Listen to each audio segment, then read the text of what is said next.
अस्सलाम वालेकुम, मैं हूं हकीम हसन बिन सुल्तान भट्टी और आज हम बात करेंगे कि दूध वाली चाय पीनी चाहिए या नहीं पीनी चाहिए। बहुत से लोग इस बारे में प्रोपेगेंडा करते हैं, उनकी हकीकत को आज हम देखेंगे। दूध वाली चाय अगर आप रोज़ खाना सुबह का जो नाश्ता है उसके 2 घंटे बाद पी लेते हैं तो कोई आपको नुकसान नहीं है। एक बात मतलब 1 कप आप रोज़ पी लें। दूसरी बात यह है कि दूध में जो मौजूद है प्रोटीन कैसीन, वो लोग प्रोपेगेंडा करते हैं कि वो बहुत सारी चाय के जो कंपाउंड्स हैं उनके साथ मिलके कोई जहर बना देती है। तो ऐसी कोई बात नहीं है। सिर्फ वो जो कैसीन है वो चाय के अंदर मौजूद मुख्तलिफ जो एंटीऑक्सीडेंट्स हैं उनके साथ वो बॉन्ड बना लेगी और उनको उनमें से कुछ को वो जज़ब नहीं होने देगी, बाकी वो जज़ब हो जाएंगे। तो कोई जहर नहीं बनेगी, कोई मसला नहीं होगा। हाँ, कुछ लोगों को थोड़ा बहुत गैस वगैरह बन सकती है और तो वो फक्की वगैरह इस्तेमाल कर सकते हैं। अब कुछ लोग चाय को इतना चाहते होते हैं, इतना पसंद करते होते हैं कि वो बकौल शायर कह रहे होते हैं कि खुदा करे चाय का दौर चले और चले और चले और चले। तो अब ऐसा तो नहीं है कि हम उनकी ज़िंदगी से जायका ही ख़त्म कर दें, हम उनको कहें कि आप चाय ना पिएँ। तो 1 कप चाय का अगर आप खाना खाने के 2 घंटे बाद पी लेते हैं कोई मसला नहीं है। अगर आप खाना खाने के बिल्कुल साथ चाय पीते हैं तो जो चाय है मुख्तलिफ हमारे खाने में जो विटामिन्स होते हैं, आयरन है, मैग्नीशियम है, मतलब ये मिनरल्स हैं और कुछ विटामिन्स जो होते हैं उनको चाय जो है वो जज़ब होने से रोक देगी। इसलिए आप खाने के बिल्कुल साथ ना चाय पिएँ, खाने के 2 घंटे बाद पी लें, 3 घंटे बाद पी लें।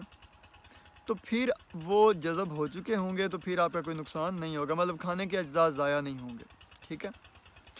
एक बात यह है कि चाहे आप पहले टाइम पी लें या दोपहर टाइम पी लें, रात को ना पिएँ। रात को जब आप पीते हैं तो आपकी नींद डिस्टर्ब होती है, मतलब आपको क्वालिटी स्लीप अच्छे वाली नींद नहीं आएगी। तो आप चाय के टाइम का ख्याल रखें। चाय में आप चीनी की मिकदार कम रखें, क्योंकि ज़्यादा जो चीनी की मिकदार है वो आपकी सेहत के लिए अच्छी नहीं है। तो बेहतर तो यही है कि चाय पानी में ही बना के पीनी चाहिए बगैर दूध और चीनी के, लेकिन मतलब फिर चाय का पूरी तरह फ़ायदा होगा। लेकिन अगर आप बहुत शौकीन हैं, बहुत पसंद करते हैं तो आप 1 कप चाय उसमें थोड़ी सी चीनी डाल के, दूध डाल के पी सकते हैं, कोई मसला नहीं है। आप बिल्कुल इस बारे परेशान ना हों कि कुछ लोगों को जो मसला है वो इसको हल कर लें, लेकिन इसमें कोई ख़ास कोई नुकसान नहीं है। एवं प्रोपेगेंडा है चाय के ख़िलाफ़। तो कुछ लोग तो चाय से बहुत ज़्यादा फ़ायदा लेते हैं, जैसा कि है ना कि उदासी में तेरा होना ज़रूरी था कभी, अब फ़कत चाय का कप काफ़ी है मुझे। तो चाय आप पिएँ, मौज करें, बिल्कुल इंजॉय करें लाइफ को। एवें ही लोग ना प्रोपेगेंडा करते रहते हैं, हमें बातें गलत फैलाते रहते हैं, ये ना खाएं वो ना खाएं।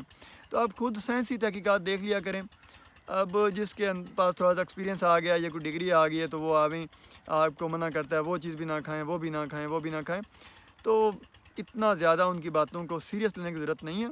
हाँ, अगर आप खुद साइंटिफिक रिसर्चेस पढ़ें ढेर सारी मुख्तलिफ जो हैं, तो फिर आपको पता चलेगा कि उनकी बातों में कितनी हकीकत है। बाकी जो उनके प्रोपेगेंडे हैं उनके बारे में हम बाद में बात करेंगे। तो अपना बहुत ज़्यादा ख्याल रखिएगा। अल्लाह हाफ़िज़।